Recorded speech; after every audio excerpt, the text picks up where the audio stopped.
o Novo Testamento. E os primeiros livros que saltam aos nossos olhos, nós os percebemos culturalmente, popularmente, como evangelhos: Mateus, Marcos, Lucas e João. Perceba que o Espírito Santo usou cada um destes respeitando suas personalidades, respeitando seus conhecimentos, respeitando seus temperamentos. Esses 4 evangelistas recebem do Espírito Santo o privilégio de falar sobre o ministério de Jesus, mas cada um com uma ótica, uma premissa diferente. Exemplo: Mateus, ele é escolhido pelo Espírito Santo para escrever aos judeus, e aos judeus ele vai apresentar Jesus como Rei dos Reis. Marcos recebe a incumbência de escrever aos romanos, e ele vai apresentar Jesus como o homem servo, o servo de Deus. Já Lucas, o doutor Lucas, o médico amado, vai escrever aos gregos, apresentando Jesus como filho do homem. João vai escrever a judeus e a gentios, a todos, apresentando Jesus como o Filho de Deus. Esses 4 evangelistas começam o Novo Testamento. Depois deles, surge-nos Atos dos Apóstolos, o único livro histórico do Novo Testamento. Este livro é percebido assim histórico, porque a função dele é exatamente esta: historiar, narrar, evidenciar, revelar aquilo que aconteceu com a igreja de Cristo nos seus 33 primeiros anos. Esse é um livro que dispensa maiores comentários, gente. Este livro é sensacional. Este livro é espetacular. Este livro está altamente inserido no campo do sobrenatural. É impossível um crente em Cristo Jesus ler este livro e não ficar perplexo com o que vai ver aqui, com o que vai encontrar aqui. É impossível um crente ler esse livro e não ficar impactado, não ficar boquiaberto. Olha como ele é tremendo. Este livro já prega com profundidade bíblica e grandeza de inspiração divina, já no tema, no título, no nome: Atos dos Apóstolos. Se esses 28 capítulos que formam este livro, se esses capítulos aqui não estivessem, se no lugar dos capítulos estivesse apenas o tema, título, nome: Atos dos Apóstolos, somente isso, debaixo da revelação do Espírito, seria suficiente para nos impressionar aqui esta noite. Por que lhes digo isso? Se você ler esse livro a partir do capítulo 2, facilmente vai perceber o seguinte: o tema do livro não tem nada a ver com o conteúdo do livro. O conteúdo do livro não faz jus ao tema, ao título, ao nome: Atos dos Apóstolos. Como assim, pastor Jean? Leia com calma depois em casa este livro a partir do capítulo 2, e de maneira explícita e imperativa você não vai encontrar aqui Atos dos Apóstolos, mover dos apóstolos, operações dos apóstolos. Não. Leia esse livro com calma a partir do capítulo 2. O que você vai encontrar aqui é atos do Espírito Santo, mover do Espírito Santo, operações do Espírito Santo, realizações do Espírito Santo, poder do Espírito Santo, autoridade do Espírito Santo, prodígio do Espírito Santo, sinais do Espírito Santo, milagres do Espírito Santo, graça do Espírito Santo, conhecimento do Espírito Santo, informação do Espírito Santo, sabedoria do Espírito Santo, estratégias do Espírito Santo, decisões do Espírito Santo, governo do Espírito Santo, controle do Espírito Santo, soberania do Espírito Santo, comando do Espírito Santo. Tudo quem faz deste livro para a glória do Senhor é o Espírito Santo. Como assim, pastor Jean? Leia o livro a partir do capítulo 2. Quem é que está enchendo a casa com um vento impetuoso e veemente? Espírito Santo. Quem é que está enchendo esses discípulos outrora acovardados, tímidos, introspectivos, medrosos? Quem é que está lhes enchendo agora de ousadia, de ânimo, de entusiasmo, de arrojo? O Espírito Santo. A maioria desses discípulos aqui, gente, eram pessoas iletradas, eram pessoas indoutas, incultas. Muitos destes eram semi ou totalmente analfabetos, moravam na Galileia Baixa. Por isso que as multidões percebem eles como galileus, no sentido pejorativo, como quem dissesse: estes homens que nunca nunca saíram da Galileia Baixa, esses homens que nunca viajaram para outras nações, como é que eles estão falando em nossos idiomas? Sabe o que aconteceu? O Espírito Santo veio sobre eles, lhes permitiu que manifestassem a glossolalia, que é o fato de você falar na língua que não entende. Anexo à glossolalia, o Espírito Santo lhes permitiu manifestar a xenolalia, ou seja, eu falo numa língua que eu não entendo, mas quem me ouve entende perfeitamente o que eu estou falando. Foi o Espírito Santo que fez isso. Em Atos 2, Pedro se levanta para pregar. Pregar eu prego, você prega, nós pregamos. Agora, nós só pregamos. Quem convence o homem do pecado, juízo e justiça é o Espírito Santo. Então Pedro pregou, mas quem colocou quase 3.000 almas com boca no pó, joelho no chão, confessando Cristo como Senhor e Salvador, foi o Espírito Santo. Em Atos 3, o Espírito Santo dá a Pedro uma ousadia tremenda, que ele diz ao coxo: o que você nos pede, nós não temos. Agora o que eu tenho eu te dou, levanta e anda em nome de Jesus. Em Atos 4:31, é o Espírito Santo que promoveu um abalo sísmico, um terremoto na casa onde estavam orando. Em Atos 5, é o Espírito Santo que vai matar Ananias e Safira por mentir a Deus.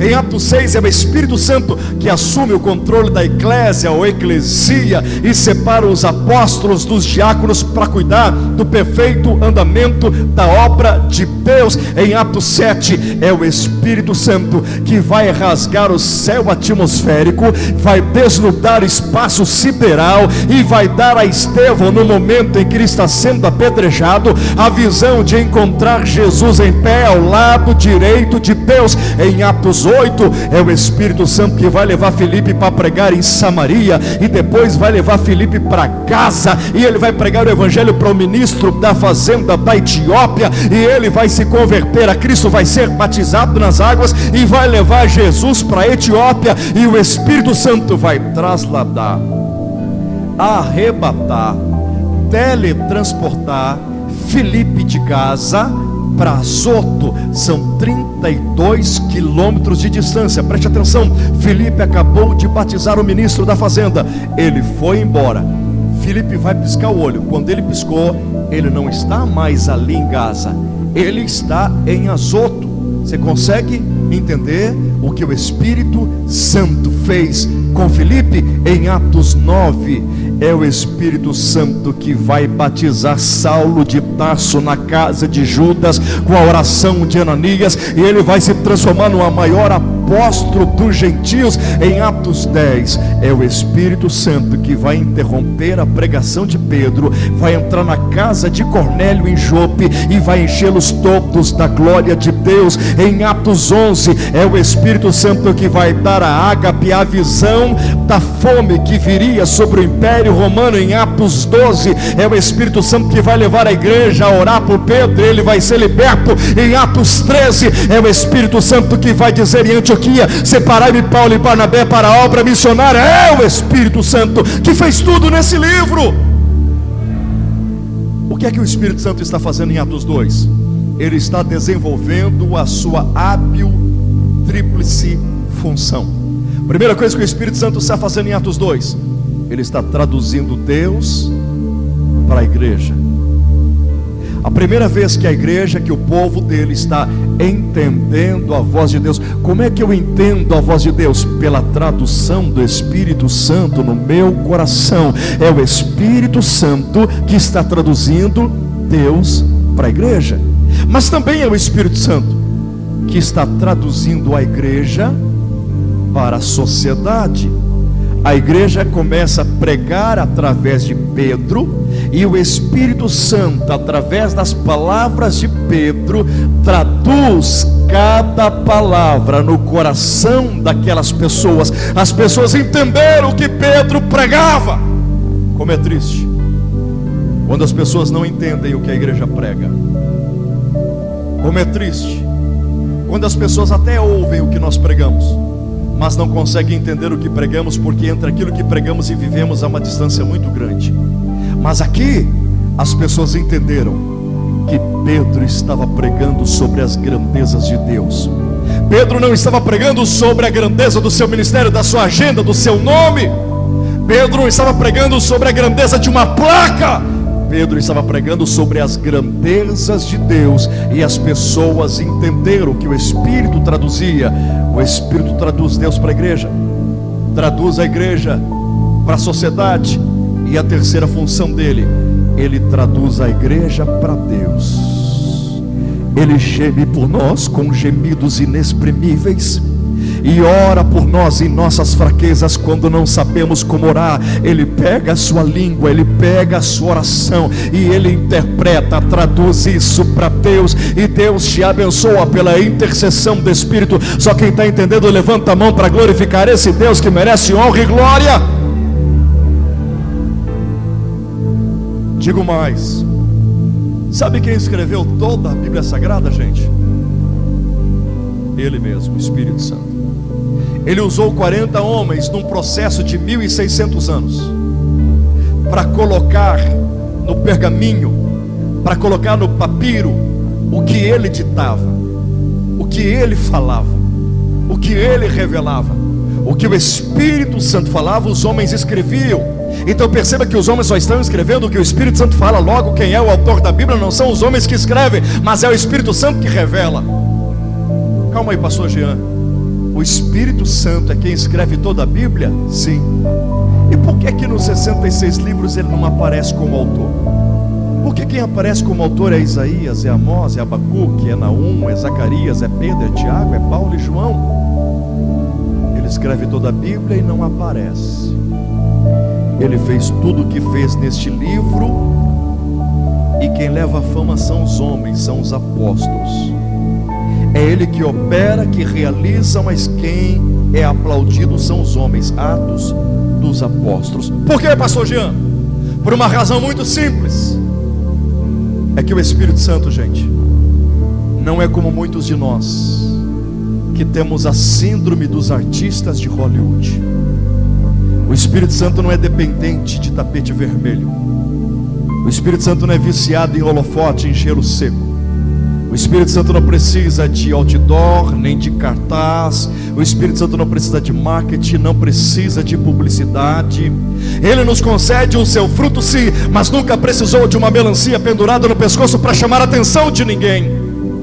A igreja evangélica no Brasil precisa desesperadamente aprender com o Espírito Santo. O Espírito Santo não veio à terra para se exibir. O Espírito Santo não veio à terra para se aparecer. O Espírito Santo não veio à terra para chamar a atenção para si. O Espírito Santo só veio à terra por uma única razão: apontar Jesus como Senhor e Salvador da humanidade. A igreja precisa mais do que nunca aprender o que o Espírito Santo veio a fazer. O que é que o Espírito Santo veio fazer? Mostrar que Jesus é o Senhor e Salvador. E por que é que a igreja foi estabelecida pelo Espírito Santo na terra? Para apresentar ao mundo que Jesus é Senhor e Salvador. A maior missão da igreja não é outra senão dizer ao mundo que Jesus é o Senhor e Salvador. Quando a igreja prega qualquer outra coisa a mais do que isso, ela pode ser qualquer coisa menos igreja. A igreja só é igreja se ela prega que Jesus é Senhor e Salvador. Eu só sou igreja não é porque eu vou a um templo. Eu só sou igreja não é porque eu digo que eu sou crente. Eu só sou igreja porque eu prego que Jesus é Senhor e Salvador. O dia que eu deixo de pregar que Jesus é Senhor e Salvador, eu posso ser qualquer coisa menos igreja, porque a igreja é só a igreja quando ela prega que Jesus é Senhor e Salvador. Qual é o maior benefício que a igreja evangélica pode trazer à nação brasileira? Pregar que Jesus é o Senhor e Salvador. Qual é o maior malefício que a igreja pode trazer ao Brasil? Deixar de pregar que Jesus é o Senhor e Salvador desta nação. Se o sal perder o sabor, não presta para mais nada. A igreja só é igreja quando prega que Jesus é o Senhor e Salvador. Algumas pessoas de vez em quando me perguntam: pastor Jean, olhando para tudo o que vem acontecendo nesses últimos dias, que é vacinado pela Bíblia, e que acontece em nosso meio evangélico, olhando para essas dores, discrepâncias, para essas coisas que a gente não gosta de perceber, surge uma pergunta e estes me fazem: precisamos de uma reforma, pastor Jean? Essa pergunta é muita areia para minha caçambinha, eu tenho dificuldade de respondê-la, mas na minha limitação, que é muito grande, na minha leiguice, eu respondo o seguinte para eles: queridos, o que eu entendo é o seguinte: se a igreja for igreja, ela não precisa nem de costura, nem remendo e nem reforma. Mas se a igreja não está sendo igreja, ela precisa de tudo isso, até de uma reforma. E quando é que a igreja é igreja? Quando ela prega que Jesus é o Senhor e Salvador. Não é quando ela canta,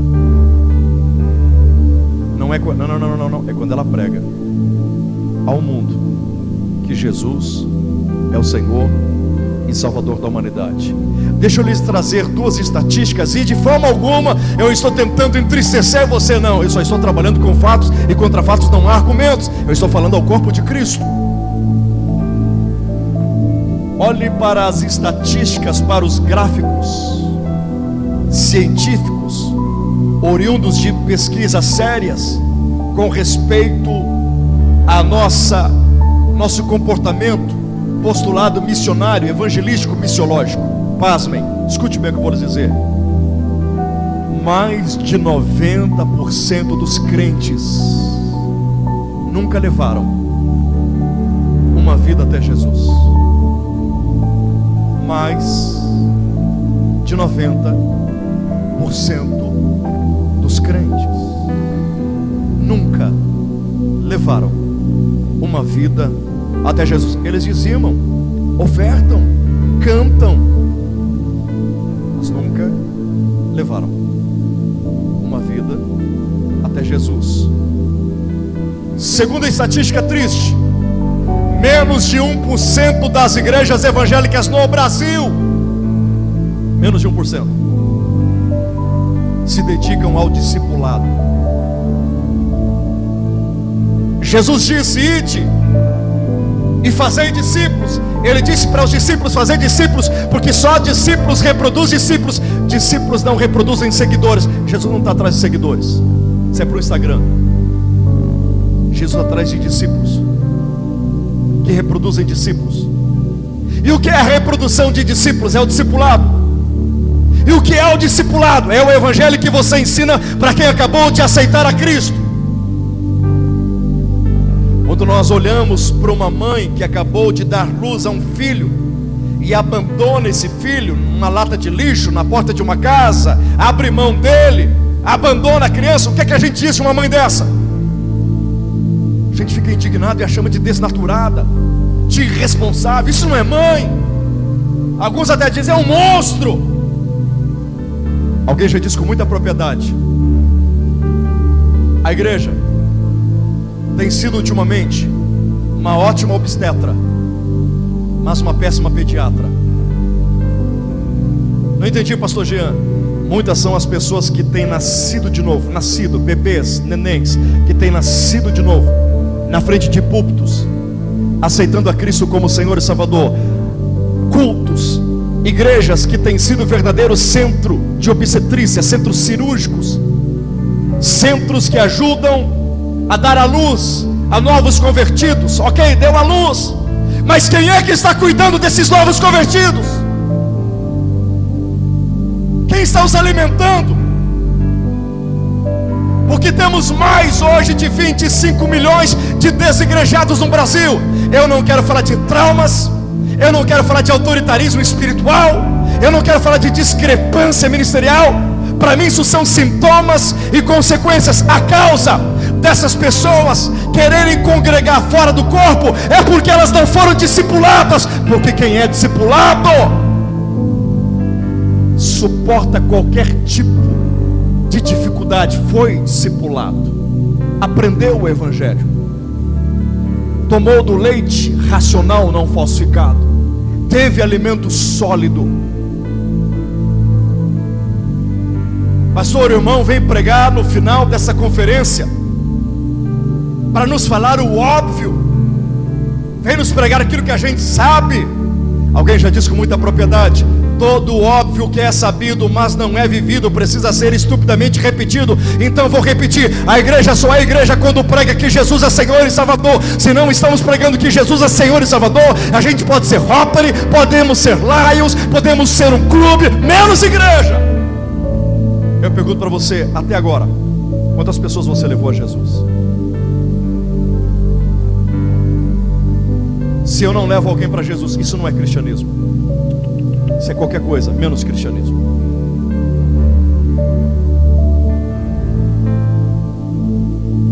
O Espírito Santo está inaugurando a igreja aqui. A igreja está sendo inaugurada. Quem está escrevendo esse livro? Lucas. Eu acabei de lhes dizer no início da mensagem: Lucas é um médico, Lucas é um doutor. É lindo a coerência do Espírito Santo em usar pessoas nas suas devidas áreas. O Espírito Santo usa Pedro para pregar para judeus, porque Pedro é apenas judeu. Apenas judeu. Quando Pedro tentou pregar para gentios, não deu certo. O Espírito Santo usa Pedro nessa área. Agora o Espírito Santo usa Paulo, que não somente é judeu, mas também é gentil, e permite que Paulo deixe Pedro para pregar aos judeus, e ele expande o evangelho aos gentios. Paulo vai pregar para os catedráticos, para Festo, para Félix, para Agripa, vai pregar para César. Precisa de um coloquialismo, precisa de um conhecimento de leis, vertentes romanas. Ele é romano, ele é inteligente, ele não apenas enfrenta o sinédrio, como ele enfrenta o império romano, e estes não resistem o que ele fala, porque fala com propriedade. Pedro não é usado para esses grandes, porque Pedro tinha uma certa limitação no sentido acadêmico, teológico, abrangente, conceitual.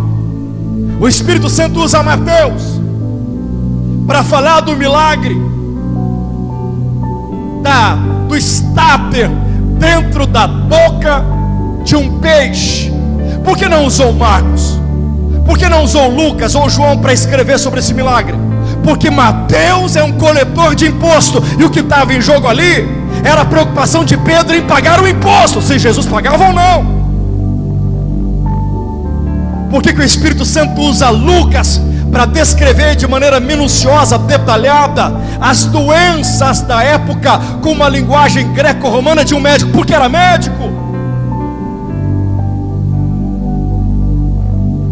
O Espírito Santo vai usar Lucas aqui como médico para falar do nascimento da igreja. É óbvio que no sentido transcendente, escute, no sentido místico, é óbvio que a igreja nasceu no Calvário, água e sangue, do lado de Jesus, é o que sai da placenta da mulher. É claro que espiritualmente a igreja nasce ali, mas fisicamente ela nasce aqui, em Atos 2. E eu acho lindo como, de forma médica, disserta o nascimento da igreja. Primeiro, ao revelar o que acontece no cenáculo em Jerusalém, Lucas está nos mostrando o DNA de Deus impresso na igreja. Só um médico pode falar de DNA. E onde é que está o DNA? É fácil. Quais são as formas da gente descobrir o DNA de uma pessoa? Uma delas é o fio de cabelo, a outra na nossa pele, as células que ficam. Então, vamos usar a principal neste momento para verificação do vírus, do coronavírus: saliva. Saliva. Saliva. Se eu pegar uma bexiga e encher, e a bexiga explodir, ela explodiu, eu vou encontrar ar? Não. Mas eu soprei ar. Eu não vou encontrar ar? Não. Eu vou encontrar o quê? Saliva. Mas eu só soprei, mas no sopro saía a saliva. Como é que se descobre o DNA? Pelo sopro. O que é que você acha que está acontecendo aqui em Atos 2? O Espírito Santo veio como um vento impetuoso e veemente, O que Deus fez com Adão no Éden, trazendo o seu DNA, está trazendo sobre a sua igreja. A igreja já nasceu com o DNA do céu. Sopro.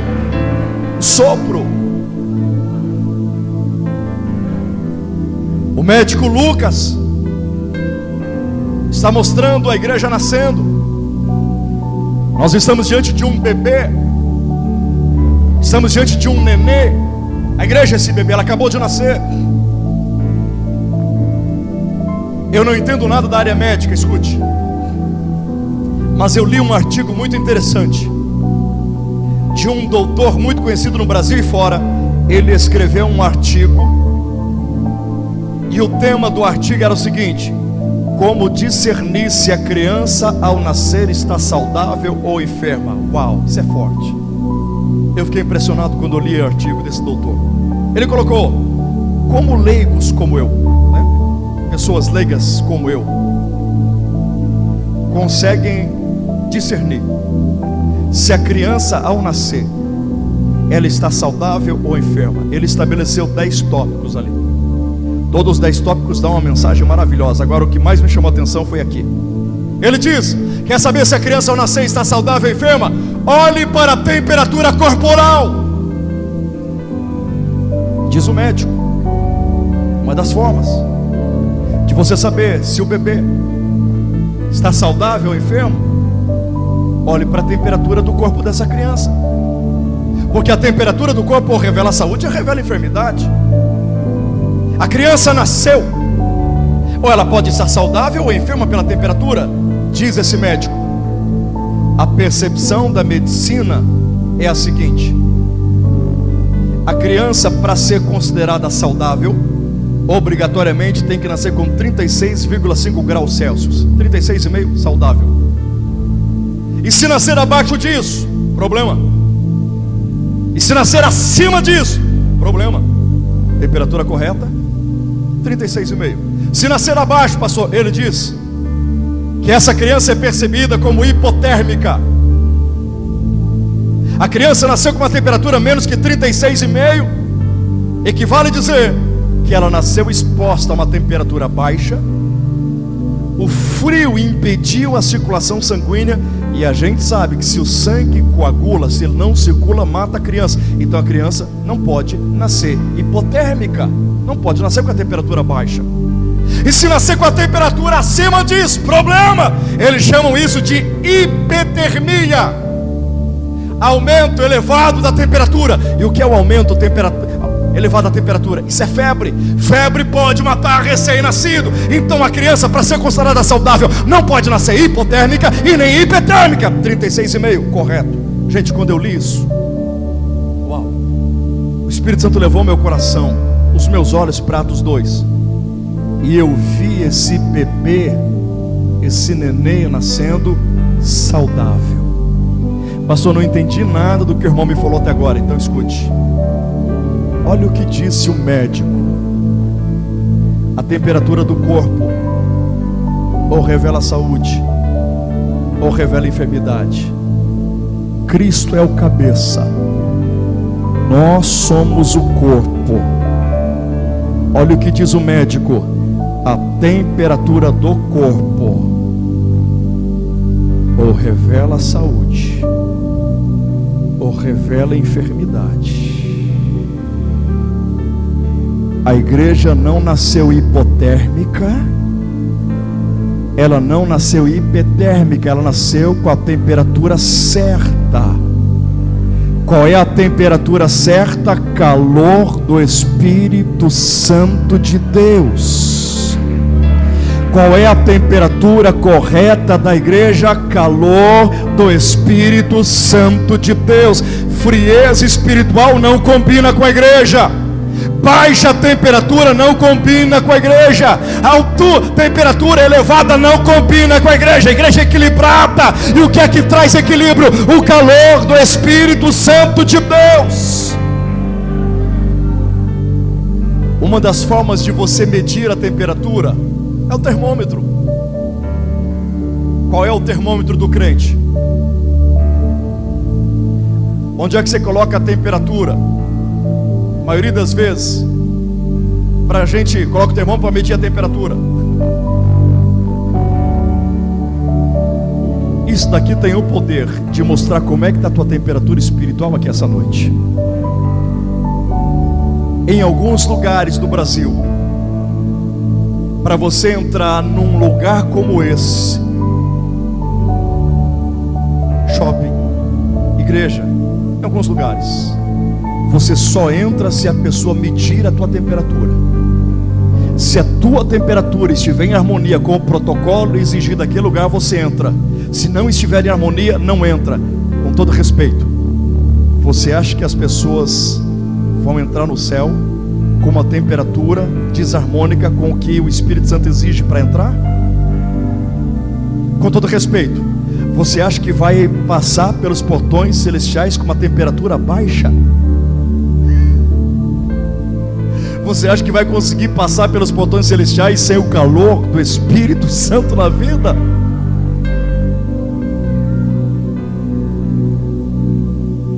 Qual é a maior característica de alguém sem temperatura, pastor? Morto! O cadáver, o defunto não tem temperatura. Eu não sei se Davi entendia de anatomia, eu não sei, mas ele escreveu no Salmo 115, verso 17: os mortos não podem louvar ao Senhor. Davi escreveu isso. O que é que acontece com a pessoa depois que ela morre, depois de 2 horas? O que é que acontece com o corpo dela? Morreu, 2 horas depois começa o processo de enrijecimento cadavérico. Uma parte do corpo vai endurecer primeiro, e a primeira parte do corpo, de maneira ortodoxa, que blinda, que trava, que fecha, que endurece, é o maxilar.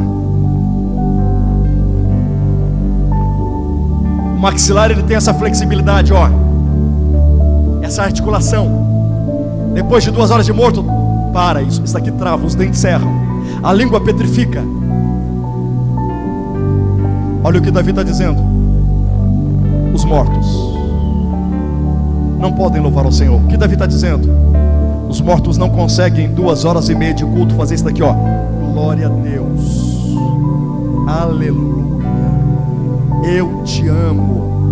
Mortos ficam 2 horas e meia de culto com o maxilar travado, fechado, cerrado. Mas a Bíblia diz: entrai pelas portas do templo com ações de graça e júbilo. Bendize, ó Deus, a minha alma, e tudo o que há em mim, bendiga o seu santo nome.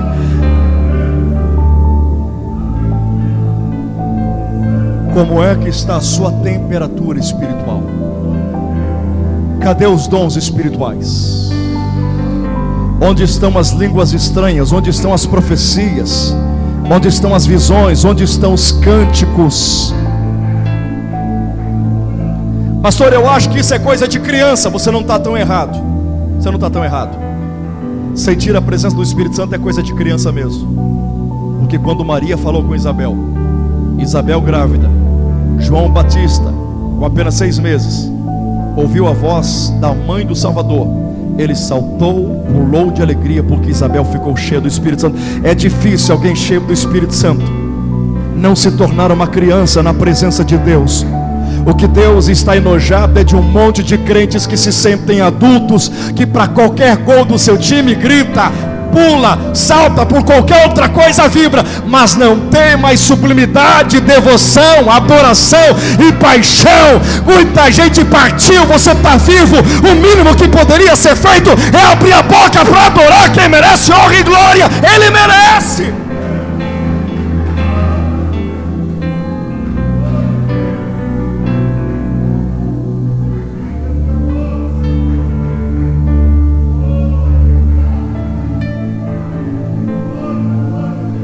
Não perca a tua temperatura, que essa noite o Espírito Santo, que Ele incendeie, que Ele avive, que Ele reative, que Ele aqueça. Algumas pessoas a temperatura já está voltando aqui. Algumas pessoas a temperatura já está voltando. Eu creio que o Espírito Santo vai te aquecer. O que a igreja está precisando não é de bons pregadores, de bons teólogos. O que a igreja evangélica no Brasil precisa é de gente com o calor do Espírito. Eu não estou pregando para te manipular, não.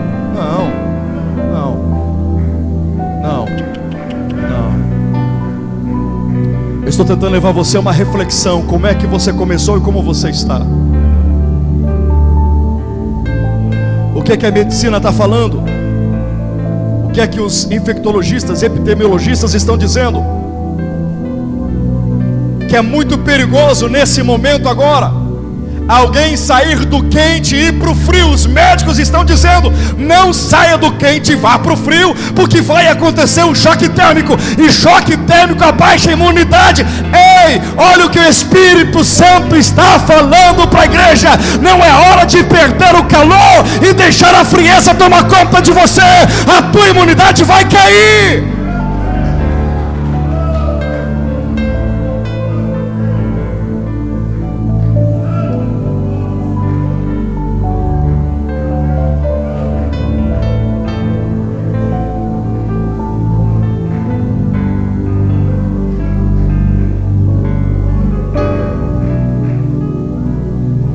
Eu quero terminar.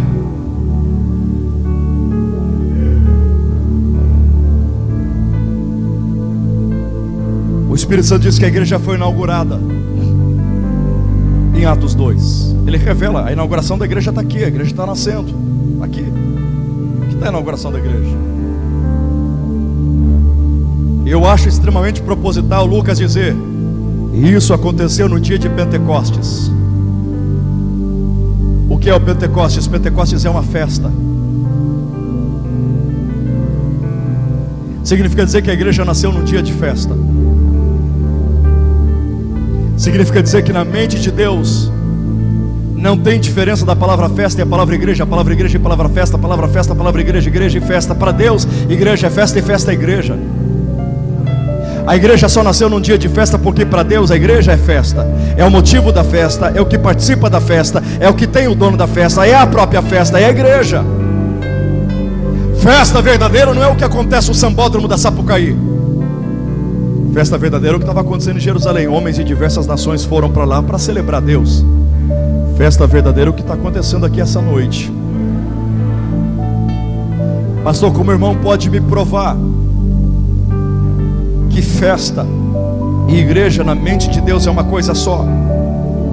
É o próprio Jesus que testemunha. Ele está dizendo do que ele viu lá, é o que acontece lá, ele está dizendo aqui na terra.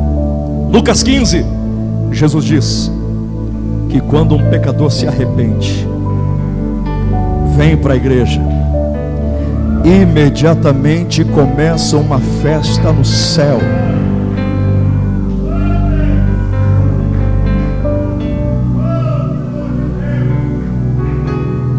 Movimento de rotação, a terra girando em cima do seu próprio eixo. Em razão desse movimento, os dois polos do mundo são distintos. Numa parte do globo agora é dia, na outra parte é noite. Isso se deve ao movimento de rotação da exposição da terra. Você já sabe aonde, o que produz isso. Eu acho isso interessante. Enquanto no Japão agora é de dia, já é uma segunda-feira. Aqui no Brasil é domingo à noite.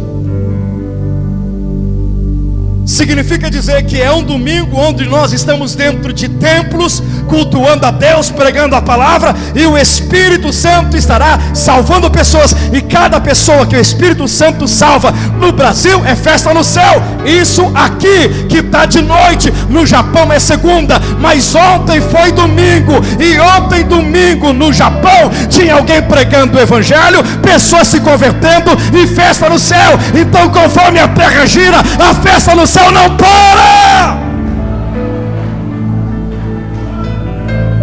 Por quê? Porque Deus ama festa. O prazer de Deus é ver você em festa, a tua casa em festa, teu casamento em festa. Esse é o prazer de Deus.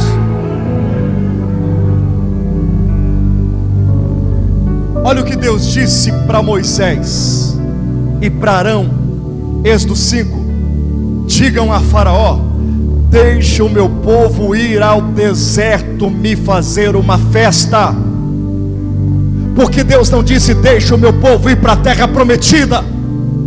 Porque Deus pede para o povo no deserto fazer festa? Porque é muito fácil fazer festa na terra prometida.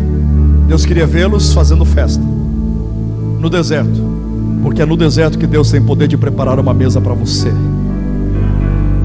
Gente, Deus ama festa. 7 festas de Israel, para que o povo viva o ano todo em festa. O anjo Gabriel disse para Maria: você está grávida do Filho de Deus, num dia de festa. 9 meses depois, Jesus nasce num dia de festa. É apresentado por Simeão no templo, num dia de festa. Aos 12 anos de idade, José e Maria perdem ele numa festa. Ele começa o seu ministério na sinagoga de Nazaré, num dia de festa. O seu primeiro milagre, de maneira proposital, foi em Caná, numa festa.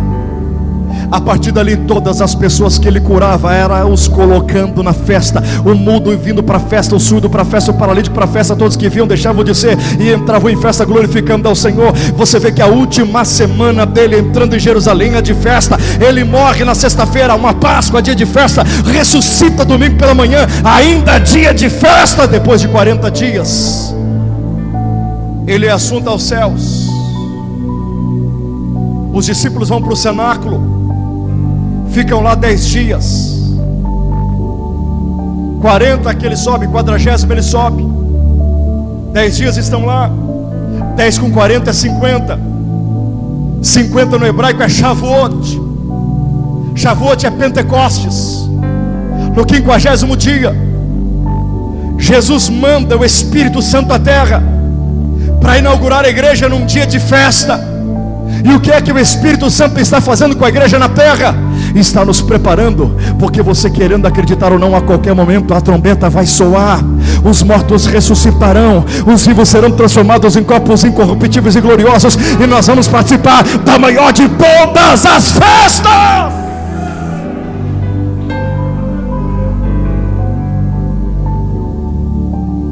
Ele veio à terra para falar de Jesus. Está nos ensinando que a igreja que ele levantou tem uma temperatura. Está nos mostrando que, independente das circunstâncias, em Cristo nós vivemos em festa. O céu não é céu porque tem ruas de ouro e cristal. O inferno não é inferno porque tem diabo e demônios. O céu só é festa porque tem. O céu só é céu, lugar lindo, maravilhoso, porque tem Jesus. O inferno só é inferno porque não tem Jesus. Onde tem Jesus é céu, onde não tem Jesus é inferno. Eu termino com esta palavra. É a inauguração da igreja. Eu creio que algumas pessoas aqui já participaram de formaturas. Uma das maiores exigências, preocupações de um formando, de alguém que labutou, de alguém que se esforçou, sacrificou, renunciou muita coisa para chegar onde chegou, a fim de erguer aquele diploma e gritar: consegui. Uma das muitas preocupações desses formandos é ter um bom paraninfo, é ter um bom orador. Eles se preocupam com a festa, se preocupam, mas eles querem alguém que consiga falar por eles, expressando o sentimento, a luta. Alguém que ou leia ou fale, mas que ele faça com que a plateia se emocione com o que os formandos passaram. Eles capricham em quem vai falar numa formatura. Com todo respeito, mas pergunto ao pastor Devanil: não é qualquer pessoa que você chama para o púlpito para pregar para uma igreja. Me entenda o que eu estou dizendo. Numa inauguração de uma igreja, tem todo um protocolo, uma honra de quem você convidar para uma inauguração. Eu estou lhes dizendo que a igreja de Cristo vai ser inaugurada. É o momento. E eu me pergunto: por que o Espírito Santo não usou Nicodemos para pregar na inauguração? Nicodemos era o príncipe da sinagoga, o homem da humilha, que conhecia a Torá como ninguém. Nicodemos era um príncipe, vernacular expressivo, uma oratória requintada. Por que não Nicodemos? Por que não na inauguração da igreja não foi Barnabé, que era um grande empresário e filântropo? Por que não José de Arimateia, que era um senador? Sabe quem foi pregar na inauguração da igreja? Um pescador.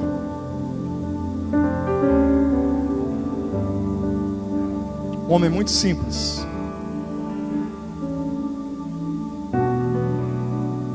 Os teólogos dizem que a mensagem de Pedro não deu mais que 15 minutos. Analisem comigo. Pedro pregou 15 minutos. Quase 3.000 vidas aceitaram a Cristo. 15 minutos. Quase 3.000 pessoas. Hoje a gente prega 1 hora. E quantas pessoas aceitam? Pedro não tinha essa robustez. Pedro não tinha essa... Mas pregou. E 3.000 almas, quase 3.000 almas aceitaram a Cristo. Eu perguntei: Espírito Santo, ministra meu coração. Por que o Senhor usou um caipira no dia da inauguração da igreja? E eu entendi o Espírito Santo me levando a refletir o seguinte: eu usei um caipira, um homem simples, para mostrar que se eu posso com um Pedro, eu posso com qualquer um. Eu usei um Pedro para mostrar que não são os decibéis da voz, não é o timbre da voz, não é a teologia, não é o anel, não é o diploma, não é o conhecimento secular. Eu usei Pedro para dizer: é a minha unção, é a minha virtude. Com uma pregação de 15 minutos, a igreja deixa de ser quase 120 e se transforma em 3.120 membros. No segundo dia, Pedro diz ao coxo: levanta e anda. Mais 5.000 pessoas vieram para a igreja. Escute, um homem simples em 2 dias levou 8.000 pessoas para Jesus. E depois, pastor, olha essa cena. Pedro vai andar pelas ruas de Jerusalém. Vai andar. Ele não sabe que do lado esquerdo esquerdo e direito das calçadas, nas ruas, as pessoas colocaram enfermos, acreditando que se ele passasse, não se ele ungisse, não se Pedro os tocasse, não se Pedro orasse por eles com as mãos, as pessoas acreditavam. Vamos colocar os enfermos à esquerda e à direita, se ele passar e a sombra dele os atingir, estes serão curados. Pedro não sabe de nada disso. Pedro está andando, e conforme ele anda, o paralítico levanta, o cego enxerga. Guarde essa palavra: a unção determina o ambiente. O que está em você é o que determina o ambiente, e não o que está no ambiente que determina você. Não é o vírus que faz você bater e retirada, é a unção de Deus na tua vida, que tem poder sim de bater e retirada qualquer mazela, qualquer mal. É o que diz a palavra. Que diz a palavra. Eu não estou dizendo que você não está. Não, você entendeu. Eu estou dizendo que nós temos poder em Cristo para repreender qualquer mal. Podemos ser acometidos, sim, mas também recebemos poder para repreender. É isso que eu estou dizendo. Para terminar, você diz: pastor, o irmão crê que essas pessoas foram curadas através da sombra de Pedro? Eu creio. Mas pastor, a Bíblia não diz isso. Mas por que será então que o Espírito Santo deixaria esse texto ali, só para a gente subentender que a expectativa deles foram frustradas? Pastor, mas isso para mim não é tudo, preciso de algo mais substancial. Então tá bom.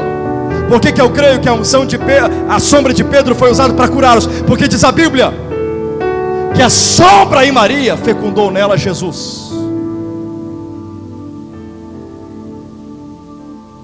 Estou falando do Espírito Santo sobre Maria, Espírito Santo sobre Pedro. Qual é a diferença da sombra operar isso? Ah, pastor, mas o irmão vai cometer um erro, não exegético nem hermenêutico, mas prático do dia a dia. Qual? Pastor, o irmão está acreditando que a sombra de Pedro os atingiu. Sim, sim. Mas pastor, a sombra não é bilateral, a sombra é unilateral. Ou ela se projeta aqui, ou aqui. Não tem como se projetar ao mesmo tempo, nos dois lados. Eu vou responder a tua pergunta com uma pergunta: debaixo de qual luz você acha que Pedro estava?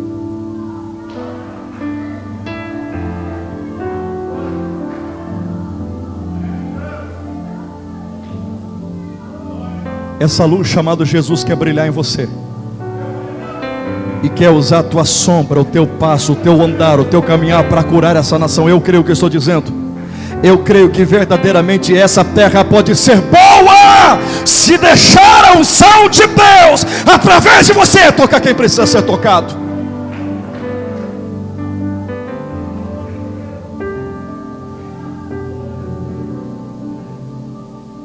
Porque isso aconteceu na vida de Pedro?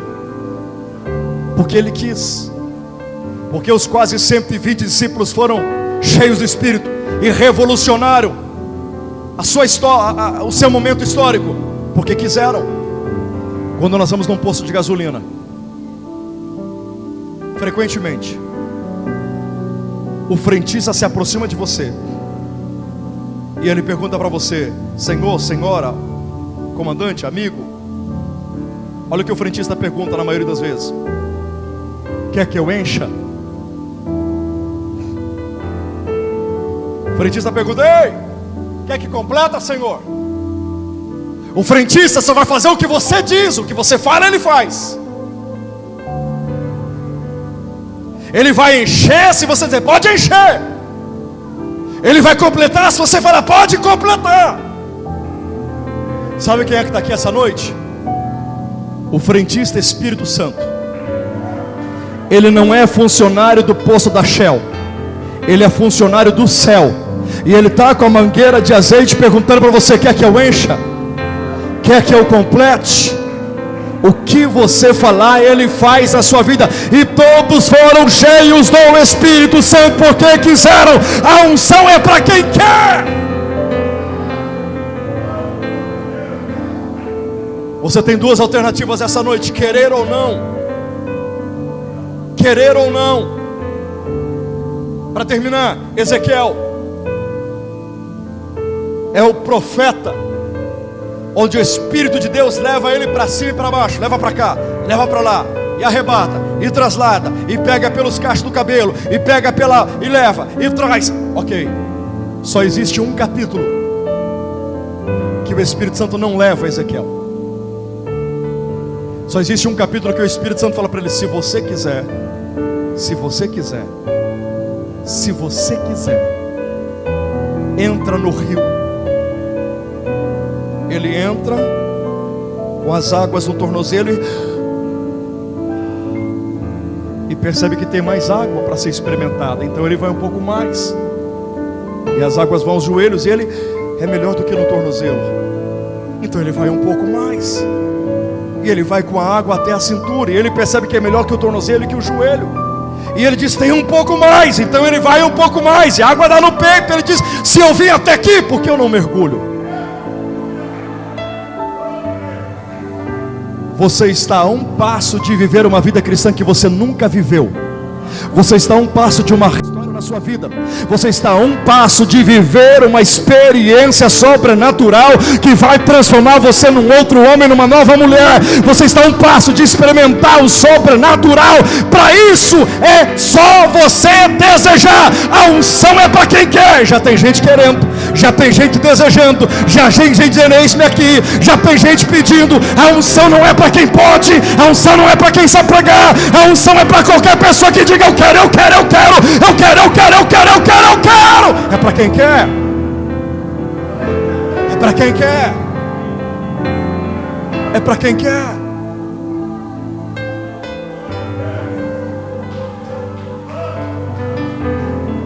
Eu falo com temor e tremor em cima desse púlpito essa noite.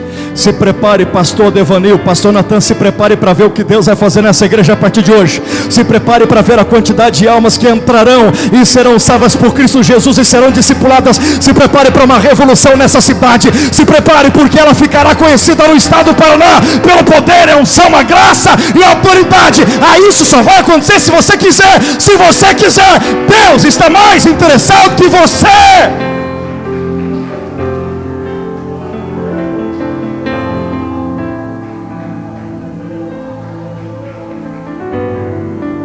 Para que essa unção, pastor?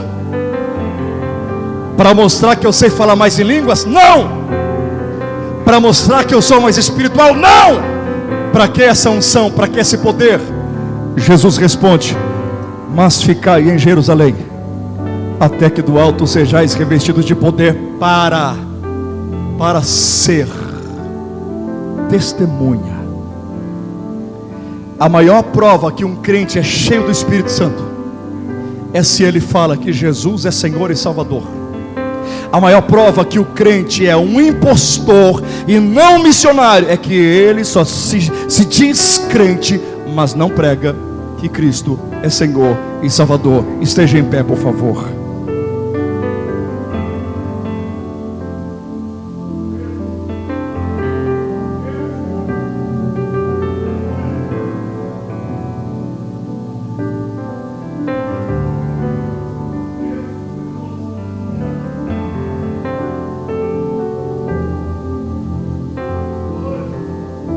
Tem gente querendo. Já tem gente querendo.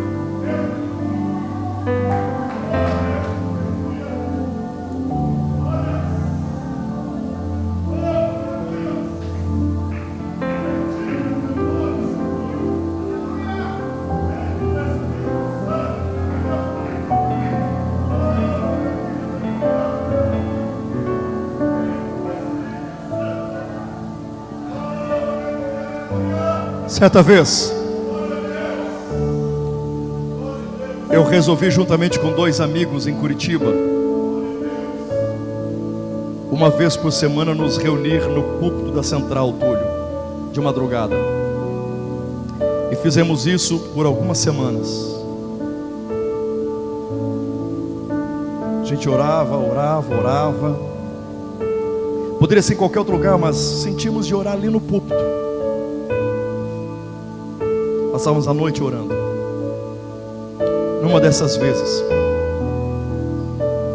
eu cheguei a orar assim: Senhor, eu não aguento mais ser um cristão de fachada. Eu sou uma coisa aqui e outra coisa fora. Eu não aguento mais viver essa mentira cristã. E eu disse: Senhor, eu leio livros como Heróis da Fé e tantos outros, e vejo o que o Senhor fez com Wesley, Finney, Moody, Whitefield, e eu tenho o desejo que o Senhor faça comigo, mas eu não sei pregar, eu sou extremamente tímido.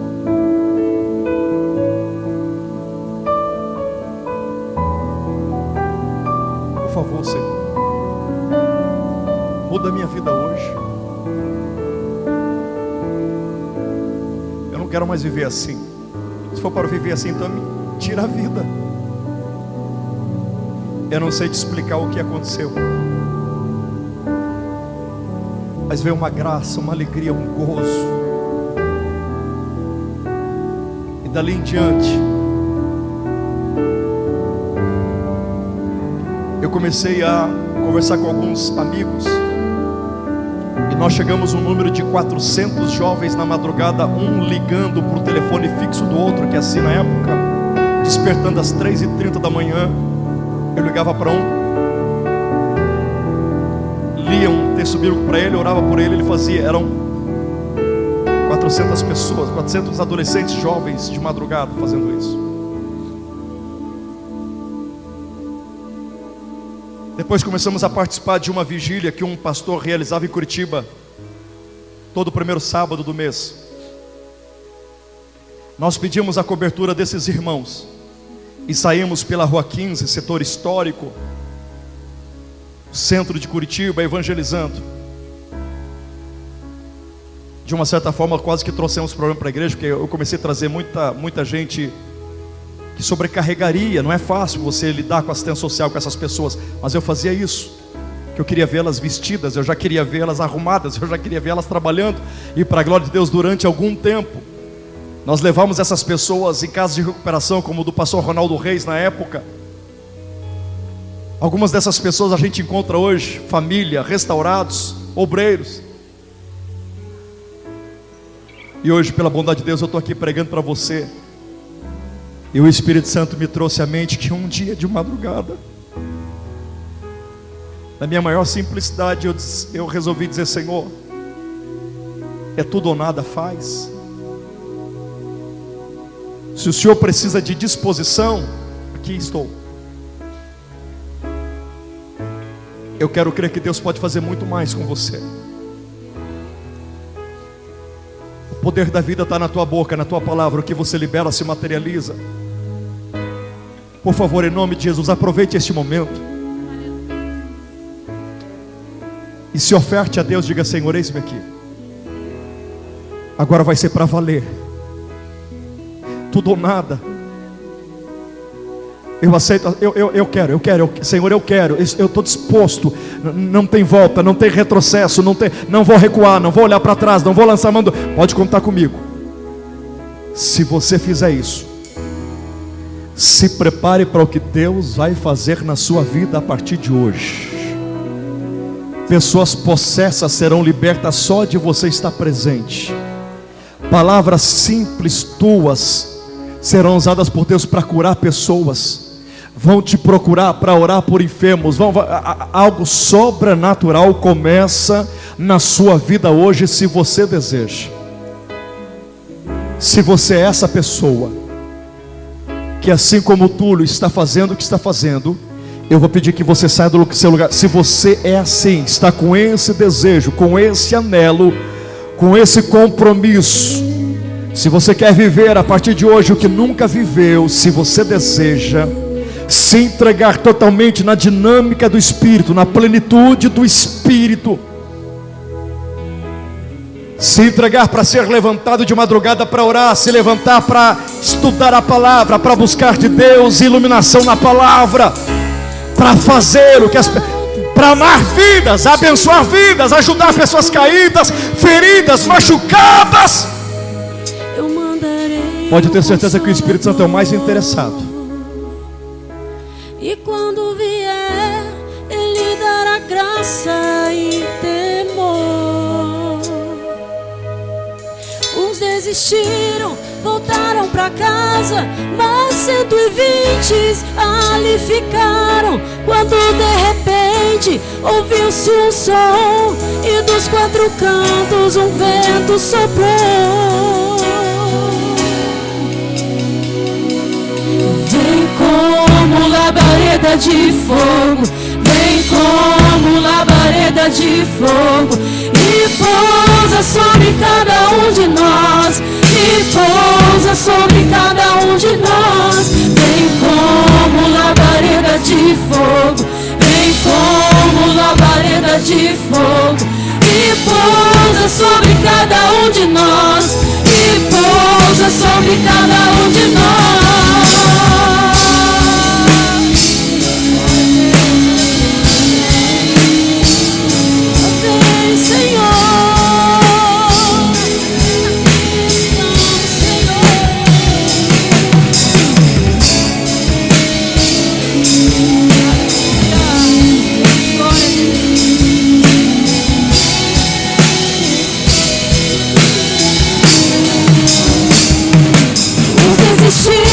Voltaram pra casa, mas 120 ali ficaram. Quando de repente ouviu-se o som e dos quatro cantos o vento soprou.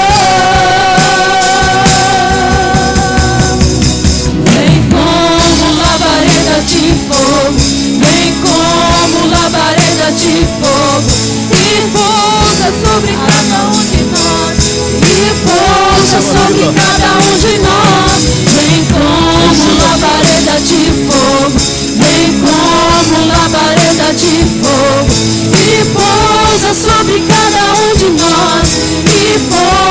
sobre cada um de nós.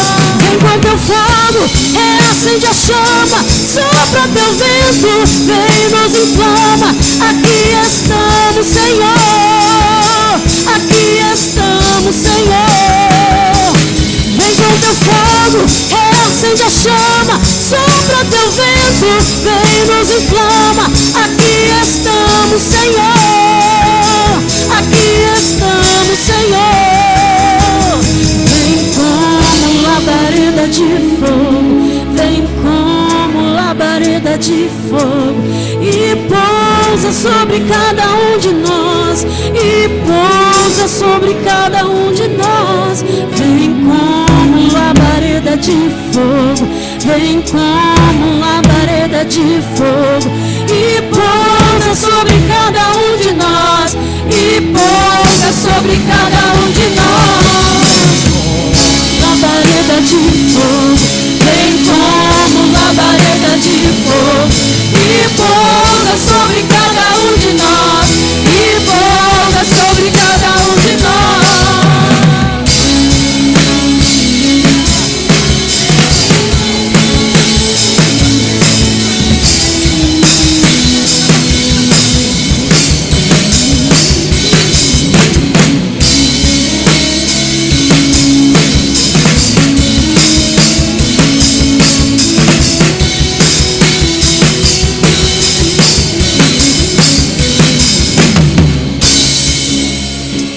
Escute, de olhos fechados como você está.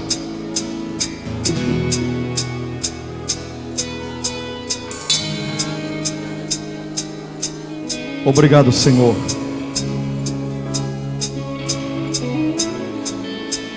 Só o teu Santo Espírito é capaz de fazer o que está acontecendo aqui. Lágrimas, quebrantamento, corações compungidos, arrependimentos, confissões, entregas. Obrigado, Senhor, pelo fluir da tua palavra, que é como rio, como rio, como rio, como rio, que lava, que sacia, que enche, que alivia, que refrigera, que mata a sede, que renova. Obrigado pelo teu rio, obrigado pelo teu rio, rio. Tua ação é como de um rio, o teu operar é como de águas cristalinas. Enche esse homem, enche essa mulher, enche de esperança, enche de alegria, enche de ousadia, enche de coragem, enche de sabedoria, enche de poder, enche de autoridade, enche de graça, enche de discernimento, enche de conhecimento, de fome da tua palavra. Se revela de uma forma toda especial a partir de hoje. Leva os teus filhos a viverem um outro nível, outro nível, outro nível, outro nível, outro nível. Aumenta o nível, aumenta o nível, nível, nível, nível, nível, nível, nível. Aumenta. Conceda-lhes variedades de línguas agora. Conceda-lhes dons de profecias agora. Conceda-lhes dons de visões agora, de discernimento agora, de operações de maravilhas agora. Levanta pregadores da palavra agora, levanta missionários agora, levanta líderes dessa nação agora, levanta homens e mulheres ungidos agora, levanta agora, levanta agora, levanta agora, levanta agora, levanta agora, agora, agora, agora, agora, agora, levanta agora, agora, agora, agora, agora, levanta agora. Pousa sobre cada um de nós, e pousa sobre cada um de nós. Vem como labareda de fogo, vem como labareda de fogo, e pousa sobre cada um de nós, e pousa sobre cada um de nós. Vem com teu fogo, reacende a chama, sopra teu vento, vem nos inflama. Aqui estamos, Senhor.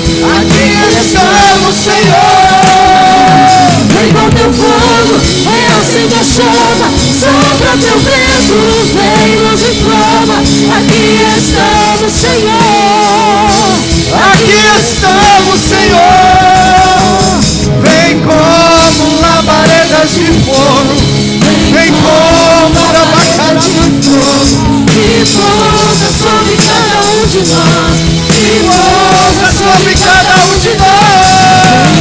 Como labareda de fogo, Vem como labareda de fogo. e pousa sobre cada um de nós. Vem, Senhor. Vem, Espírito. Vem, Espírito. Oh, aleluia. Aleluia, aleluia. Oh, aleluia. Aplaude o Senhor Jesus bem forte. Aleluia. Glória a Deus.